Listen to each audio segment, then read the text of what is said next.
আসে।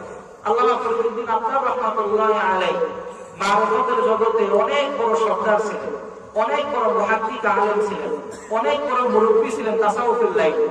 তিনি যখন নাকি আগে ছিলেন একজন আতর ব্যবসায়ী, আতর ব্যবসায়ী ছিলেন, আতরের দোকানে দোকানদারি করতেছেন, সামনে দিয়ে একজন দরবেশ যাইতেছে। দরবেশ যখন যায়, দরবেশকে জিজ্ঞাসা করে তুমি কি করো? নাই, তোমার বিদ্যুৎ চাইয়ে কোনো টেনশন নাই, খানা পিনা নিয়ে কোনো টেনশন নাই। আর আমরা খানা পিনা নিয়ে টেনশন করতে করতে, দুনিয়া নিয়ে টেনশন করতে করতে সারাটা জীবন পার করে দিলাম। বলে তোমার কেন টেনশন থাকবে, দেখো আমি কি করি। এক এক রেওয়ায়েতে ঘটনাটা এক এক ভাবে আছে।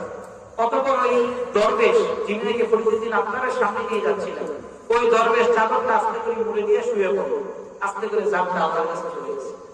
এই একটা মাত্র ঘটনা দেখার দ্বারা আল্লামা ফরিদউদ্দীন আত্তার রাহমাতুল্লাহি আলাইহি অন্তরের মধ্যে আল্লাহ হিদায়াত ঢেলে দিয়েছে।